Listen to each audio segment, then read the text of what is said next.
Hello. In the previous video on electromagnetism that we were discussing, we had um considered the Gauss's law, and we are now to discuss about the applications of Gauss law. We will be discussing them in brief. As you know, we have already done those. We have already gone through them in the section of electrostatics. So it'll be just a brief discussion on just the points necessary for the application of Gauss law in order to maintain the continuity. So let's get started with that.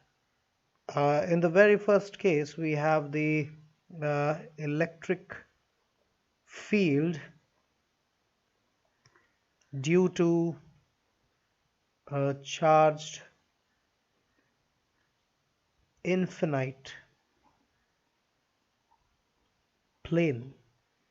So now we're considering the electric field over an infinite thin sheet of charge, and as we know, we have already done this, so I won't be repeating with the diagrams and everything. I'll be just writing down the formula directly. We have the electric field intensity to be equal to sigma being the surface charge density, uh, divided by 2 epsilon naught, and n cap, where n cap is the unit vector giving the direction of the area of the given sheet of charge, infinitely thin sheet of charge, and the direction of the field on either side of the sheet, if we are considering this sheet of charge.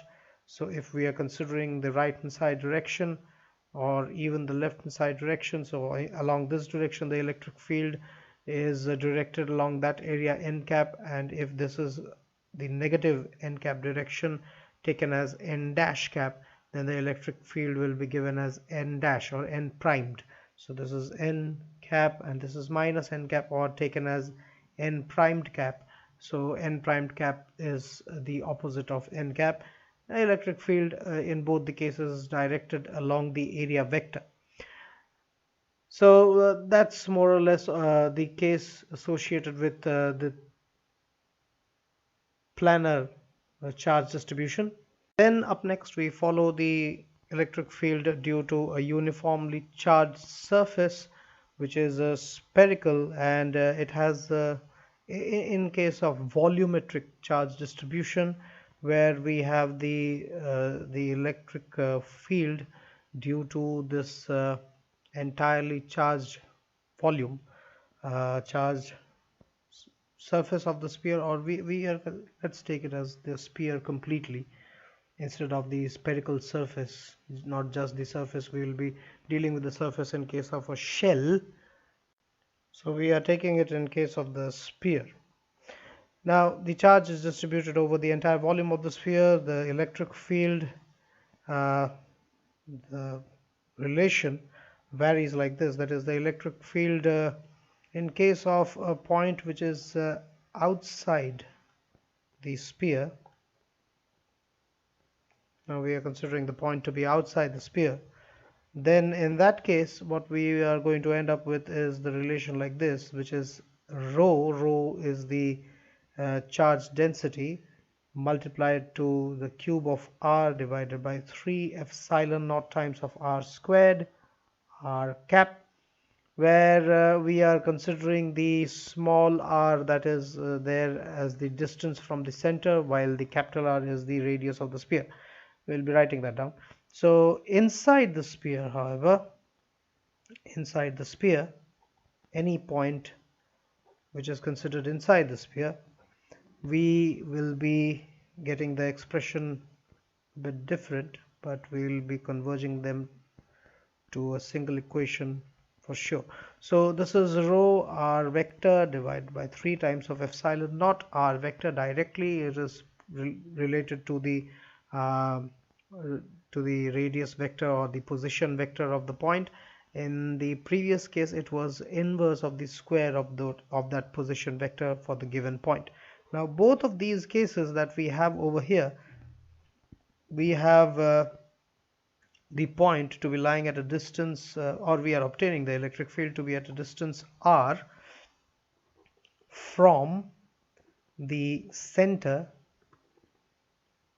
of the sphere of radius r.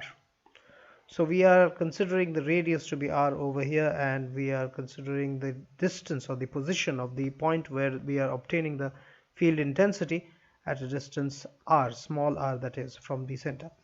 Now, in case the field is considered to be inside a hollow sphere that I had mentioned right from the very beginning, in case of a hollow spherical uh, charge distribution that we have, the charge distribution is simply 0 within that. Now, that being 0, we have rho to be equal to 0, so the field inside that is eventually going to be 0. And if I was to plot the variation of the field with respect to the distance taken right from the center to the surface, and then further outside the surface that we have obtained the expression for, we'll be obtaining the variation of E with respect to the r vector, that is the position vector. Now this is where we'll be getting the surface, and the variation is linear up until the surface because it is directly proportional to r, which is over here, represented by the second equation. And then we move over to the first equation where we are obtaining the field outside the surface, and we get the variation something like this. It's overlapped. Let me correct that. So that's more or less the variation, where we are taking the variation outside or beyond the value r, which is outside. It's varying inversely as the square of the position vector, while within the surface or within the sphere, we are for r less than r, this is for r less than r, and this is obviously for r greater than r. Now, the values of E that we have expressed over there in both the equations that you can see,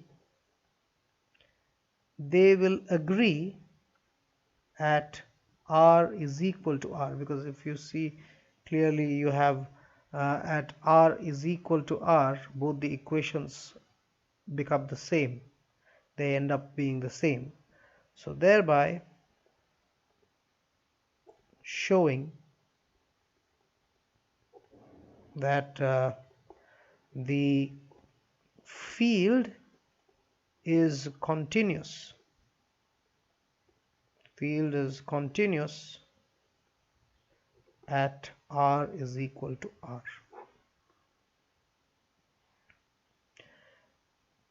So that is more or less the case about these uniformly charged sphere. Then we move over to the next condition, where we are considering the variation of the electric field, or we are obtaining the expression for the electric field due to a uniformly charged infinite cylinder. The cylinder, instead of cylinder, you can consider the case of a wire maybe. The cylinder supposedly has a certain radius, say a. We are taking the radius to be a, and then we have the expression for the electric field as E is equal to lambda over 2 pi r epsilon naught, where r again is the position of the point, and lambda here is the linear charge distribution or linear charge density, that is the charge per unit length. And here we have r to be greater than a being the radius of the cylindrical wire or cylindrical conductor maybe. And the electric field, now this is in case of r less than a, so we have a squared. Now the cylinder here is not a conductor obviously, because inside a conductor the field will be zero. So for r less than a, we are going to get the expression for the electric field something like this. And these are at a radial distance r,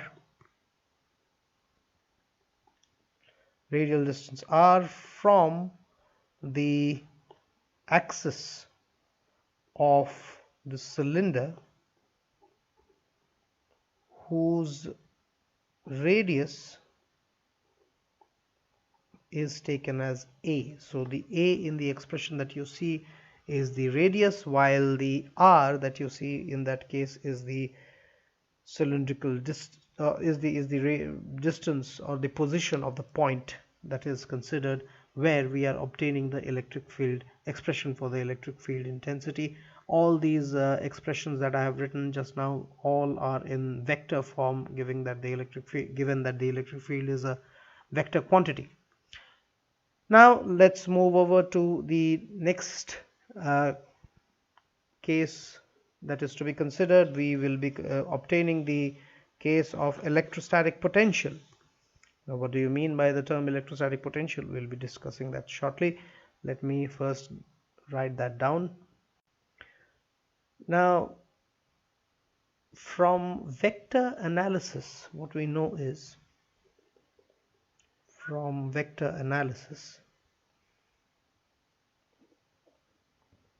we have come across something where we know that the curl of a given vector, let's say the vector is a, that will be 0, then a must be the gradient of some scalar quantity. So this phi that I have written over there, that is a scalar quantity. Now that scalar quantity, now in case of electric field, the curl of the electric field is going to be 0 when the electric field is obviously of the form, the general form of the electric field that we have is E simply is equal to some charge for which we are obtaining the field, that charge divided by 4 pi epsilon naught, and we have, with respect to a reference point r naught, we are taking the distance r naught, r minus r naught divided by r minus r naught, the cube of that modulus.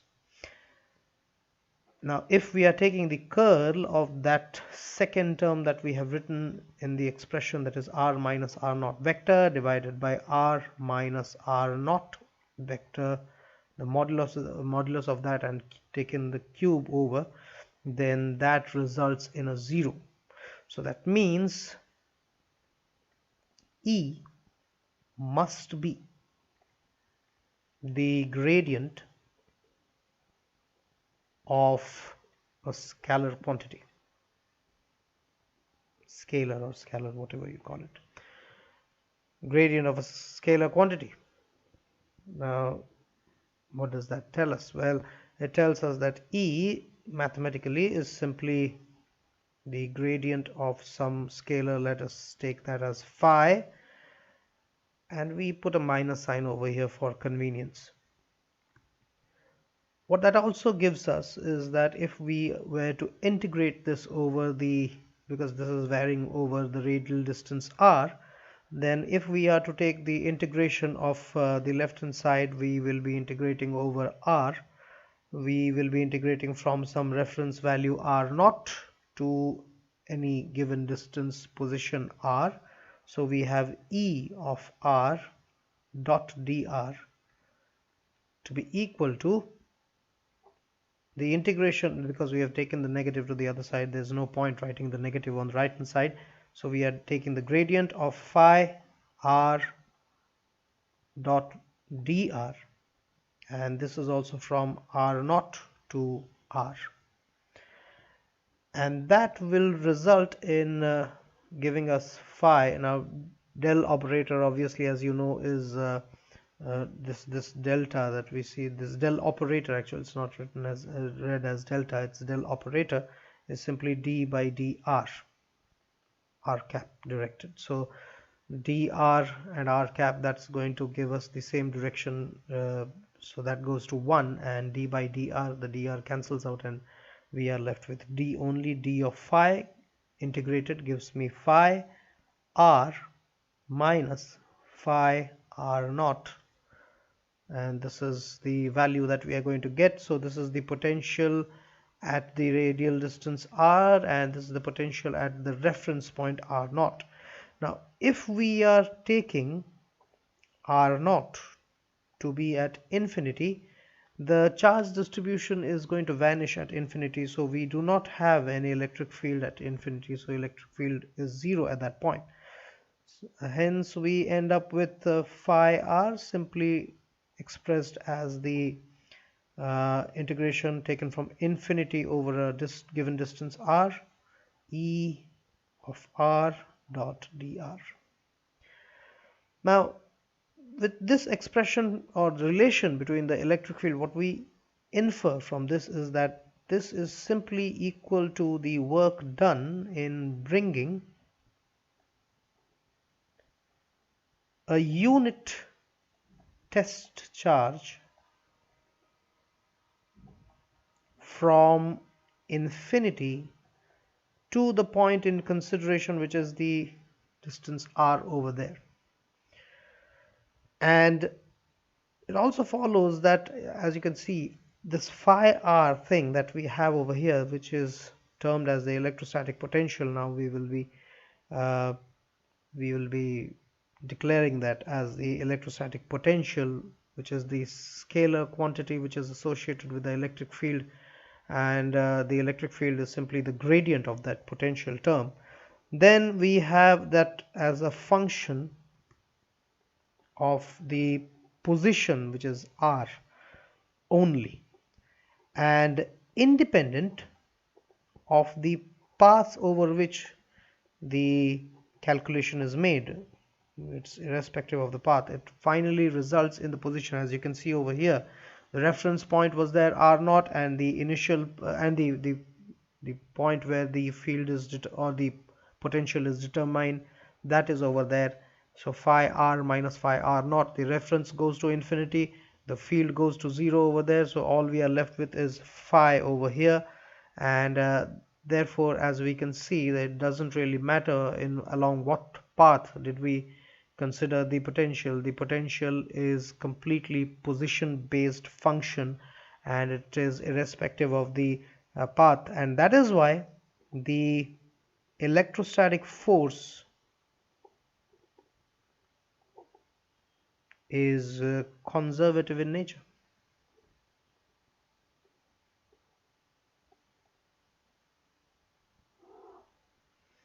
Electrostatic force being conservative in nature, what we get is that it is obviously path independent term is conservative in nature. That is what we have learned in right from the days of mechanics. Now this has a unit which in SI is in volts, and in CGS it's stat volt, which is the electrostatic unit, and the dimension is simply ml squared t to the power minus 3 I to the power minus 1. Many cases you have a to the power minus 1, so it's all the same. A is taken for ampere. Let me write that clearly for you. It is minus 1, so I to the power minus 1.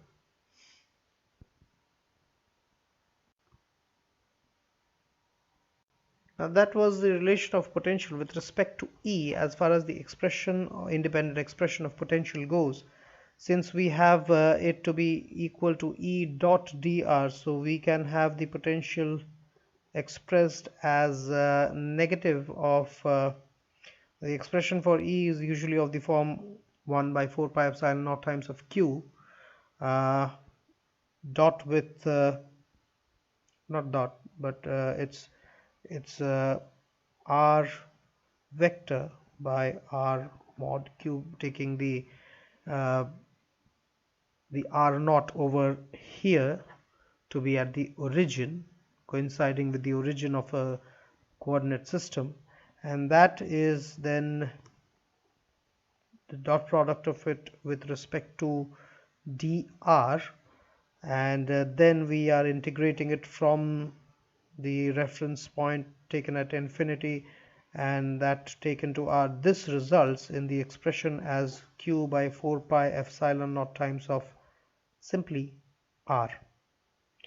Now this the case that we see over here is that the phi is inversely proportional to the square to the distance, to the position of the point.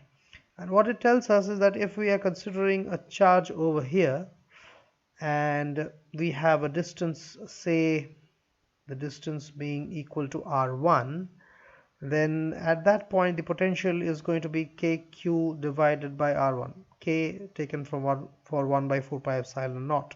So in this case we have v at r1 to be equal to kq divided by r1. Now its direction is it's independent of direction, it's completely a scalar quantity. So every point which is at a distance r1 from that given charge will exactly have the same potential. Now this is in 2 dimensions. If I were to construct a 3-dimensional case, this will be a sphere. So what we end up with is that we end up with a surface where the potential is the same everywhere, and that is why that kind of a surface is termed as an equipotential surface.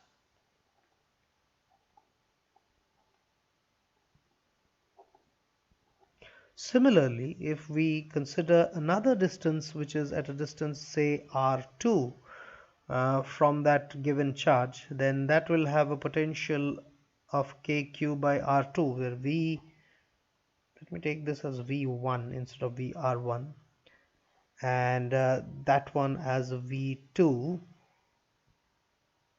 So v2 is simply of the form kq divided by r2, and again we have the potential to be the same at all distances r2 from the given charge, and that also results in yet another equipotential surface. And remember, as you can see, the potentials are different across those 2 different equipotential surfaces, but nevertheless they form the equipotential surface. So there is a potential difference from that point r1 to r2 for sure, and the electric field therefore exists from r1 through to r2, and it moves along that direction radially, but we end up with equipotential surfaces which are in the form of concentric spheres from a given point charge.